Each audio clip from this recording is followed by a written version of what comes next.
নমস্কাৰ এমএছ লাইভৰ প্ৰতিগৰাকী দৰ্শকক স্বাগতম জনাইছো খন্দিয়াৰ কেইবাটাও গুৰুত্বপূৰ্ণ খবৰ দিব বিচাৰিছো কিয়নো আজি বাংলাদেশত হিন্দুক নিৰ্যাতন কৰাৰ পিছতেই আজি গুৱাহাটীত বাংলাদেশ কাৰ্যালয় ঘেৰাও কৰিছে হিন্দু সংগঠনে আমি জনাই আছো বিগ ব্ৰেকিং নিউজ এটা ডাঙৰ খবৰ কিয়নো বাংলাদেশক হিন্দুক নিৰ্যাতন কৰাৰ পিছতে এইবাৰ অসমৰ গুৱাহাটীত বাংলাদেশ কাৰ্যালয় ঘেৰাও কৰিছে হিন্দু সংগঠনে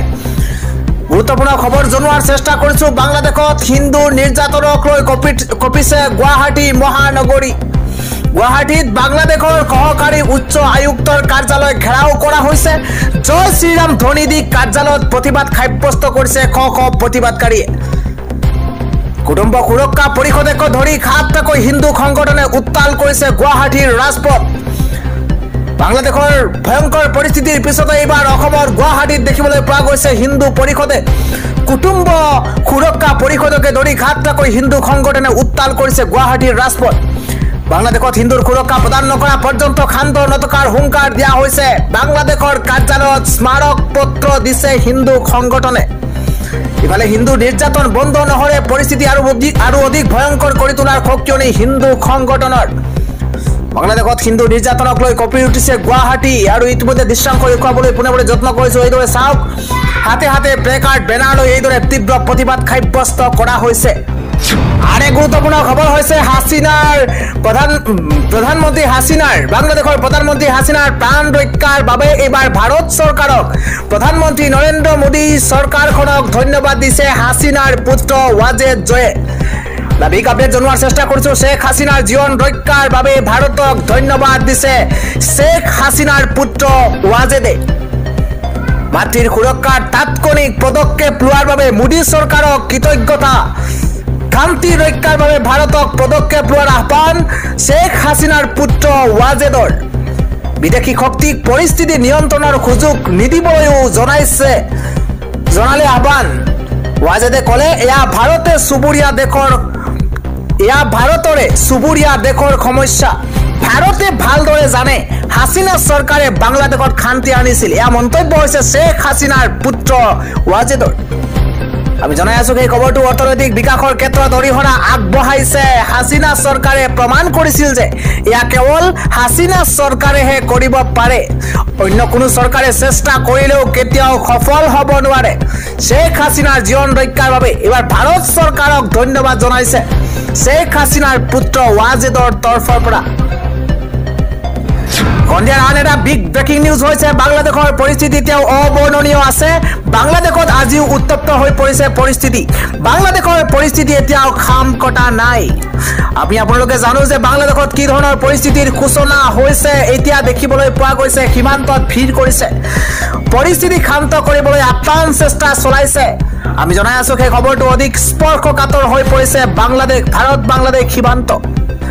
বাংলাদেশীয়ে ইতিমধ্যে ভাৰতলৈ প্ৰৱেশ কৰাৰ চেষ্টা চলাইছে স্পৰ্শকাতৰ পৰিৱেশৰ সূচনা হৈছে ভাৰত বাংলাদেশ সীমান্তত অসম ত্ৰিপুৰা পশ্চিমবংগৰ সীমান্ত ক্ৰমাৎ বৃদ্ধি হৈছে শৰণাৰ্থীৰ সংখ্যা অসম ত্ৰিপুৰা পশ্চিমবংগৰ সীমান্তত ক্ৰমাৎ বৃদ্ধি পাইছে শৰণাৰ্থীৰ সংখ্যা ভাৰতত প্ৰৱেশৰ অনুমতি বিচাৰি বিএছএফক কাকুতি মিনতি কৰিছে বাংলাদেশীয়ে ভাৰতৰ প্ৰৱেশৰ অনুমতি বিচাৰি বিএছএফক কাকুতি মিনতি কৰিছে কাটৰ বাবে আহ্বান জনাইছে কোনো কাৰণতে বিএছএফে কাইটিয়া তাৰৰ কাষ চপাৰ সুযোগ দিয়া নাই বাংলাদেশীক ভাৰত বাংলাদেশ সীমান্তৰ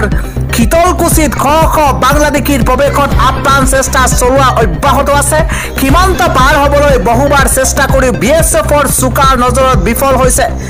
দেখিবলৈ পোৱা গৈছে শীতলকুছিত বিএছএফৰ সমান্তৰালত পশ্চিমবংগ আৰক্ষীৰ কষ্টম হৈছে বাংলাদেশীৰ জনসমাগম চাবলৈ ভাৰতৰ সীমান্তত সমবেত বহু লোক পিছে দুয়োটা পক্ষক কাইটিয়া তাৰৰ পৰা বহু দূৰত ৰাখিছে বিএছএফে কটকটীয়া নিৰাপত্তা বেষ্টনীৰ মাজত আছে ইতিমধ্যে ভাৰত বাংলাদেশ সীমান্তৰ এইদৰে উত্তপ্ত পৰিস্থিতিৰ এক প্ৰকাৰৰ সূচনা হৈছে আজিৰ সন্ধিয়াৰ আন এটা বিগ ব্ৰেকিং নিউজ হৈছে ব্ৰাজিলত ভয়ংকৰ এক বিমান দুৰ্ঘটনা সংঘটিত হৈছে দেশ জোকাৰি যোৱা বিমান দুৰ্ঘটনা আজি ব্ৰাজিলত সংঘটিত হৈছে ভয়ংকৰ বিমান দুৰ্ঘটনাত মুহূৰ্ততে ৬২ গৰাকীকৈ লোকৰ মৃত্যু হৈছে আমি জনাই আছো এটা বিগ ব্ৰেকিং নিউজ এটা ডাঙৰ খবৰ ব্ৰাজিলত ভয়ংকৰ বিমান দুৰ্ঘটনা দুৰ্ঘটনাত পতিত হৈছে বিমানখনত থকা ৬২ গৰাকীকৈ যাত্ৰী আৰু ৬২ গৰাকীকৈ যাত্ৰীৰ থিতাতে মৃত্যু হৈছে আকাশ মাৰ্গত বহু সময় আছে বিমানখনৰ তাৰ পিছতে বিমানখনে এখন পাহাৰীয়া অঞ্চলত দুৰ্ঘটনাত পতিত হৈছে আৰু তাৰ পিছতে ৬২ গৰাকীকৈ লোকৰ মৃত্যু হৈছে ব্ৰাজিলৰ সাও পাউলোৰ সমীপত দুৰ্ঘটনাত পতিত হৈছে বিশেষ বিমানখন দুৰ্ঘটনাত পতিত ATR-72 এয়াৰক্ৰাফ্ট বিমানখন দুৰ্ঘটনাত পতিত হৈছে পাৰানা ৰাজ্যৰ কাস্কাভেলৰ পৰা সাও পাউলোৰ গুৱাৰুল হসলৈ গৈ আছিল বিমানখন দুৰ্ঘটনাত পতিত হৈছে আৰু ৬২ গৰাকীকৈ লোকৰ মৃত্যু হৈছে বিমান দুৰ্ঘটনাত এটা বাসগৃহ সম্পূৰ্ণৰূপে ক্ষতিগ্ৰস্ত হৈছে বুলি জানিব পৰা গৈছে অৱশ্য সৌভাগ্যক্ৰমে ৰক্ষা পৰিছে ঘৰটোৰ লোকসকল বিমানখন দুৰ্ঘটনাৰ কিছু দৃশ্য আপোনালোকক দেখুৱাবলৈ যত্ন কৰিছে ইয়া চাওক আকাশ মাৰ্গৰ পৰা কিদৰে বিমানখন খহি পৰিছে আৰু এই বিমানখন অনুমান কৰক আপোনালোকে আকাশ মাৰ্গৰ পৰা বিমানখন দুৰ্ঘটনাত পতিত হৈছে আৰু ইয়াৰ দৃশ্যাংশ আপোনালোকক দেখুৱাবলৈ চেষ্টা কৰিছো চাওক এইদৰে এই বিমানখন বিশেষ বিমানখন আপোনালোকে প্ৰত্যক্ষ কৰিছে এই বিমানখন আকাশ মাৰ্গৰ পৰা দুৰ্ঘটনাত পতিত হৈছে আৰু তাৰ পিছতে ৬২ গৰাকীকৈ লোকৰ মৃত্যু হৈছে আজিৰ পৰৱৰ্তী আন এক গুৰুত্বপূৰ্ণ খবৰ হৈছে মুখ্যমন্ত্ৰী ডক্টৰ হিমন্ত বিশ্ব শৰ্মাই স্থানীয় মাধ্যমৰ ব্যক্তিগত স্কুলত ২৫% আসন সংৰক্ষণ কৰিব চৰকাৰে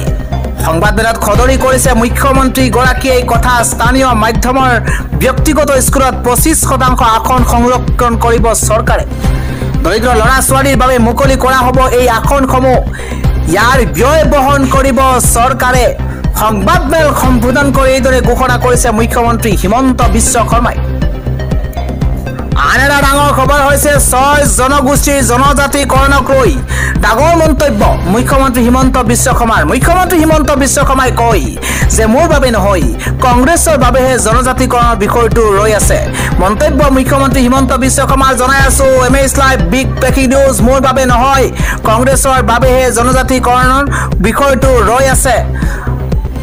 কাখনত থকাৰ সময়তে কংগ্ৰেছে লোৱা ভুল সিদ্ধান্তৰ বাবে ৬ জনগোষ্ঠীৰ জনজাতিকৰণ ৰৈ গৈছে বুলি মন্তব্য হিমন্ত বিশ্ব শৰ্মাৰ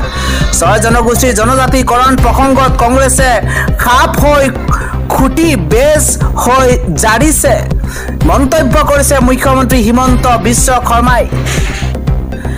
ৰাজ্যবাসীৰ কাৰণে খন্দিয়াৰ খবৰটোকৈ গুৰুত্বপূৰ্ণ খবৰ হৈছে শীঘ্ৰেই ৰাজ্যৰ লাখ লাখ মহিলাই পাব ১০,০০০ টকা ইতিমধ্যে ঘোষণা কৰিছে মুখ্যমন্ত্ৰী হিমন্ত বিশ্ব শৰ্মাই ৰাজ্যৰ লাখ লাখ যুৱক আৰু মহিলাক লৈ ডাঙৰ মন্তব্য কৰিছে হিমন্ত বিশ্ব শৰ্মাই শীঘ্ৰেই ৰাজ্যৰ লাখ লাখ মহিলাই পাব ১০,০০০ টকা এই ১০,০০০ টকাৰ এটাও ঘূৰাই দিব নালাগে মন্তব্য মুখ্যমন্ত্ৰী গৰাকীৰ অসমৰ মহিলা আত্মসহায়ক গোটৰ সকলো সদস্যকে ১০,০০০ টকাকৈ দিয়াৰ সিদ্ধান্ত গ্ৰহণ কৰিছে অসম চৰকাৰে প্ৰায় ৩০ লাখ মহিলাই পাব চৰকাৰৰ তৰফৰ পৰা এই ধন অসমৰ লাখ লাখ যুৱকেও লাভ কৰিব ২ লাখ কোটি টকা যুৱ উদ্যোগীৰ বাবে অনুদান আগবঢ়োৱাৰ সিদ্ধান্ত গ্ৰহণ কৰিছে হিমন্ত বিশ্ব শৰ্মাই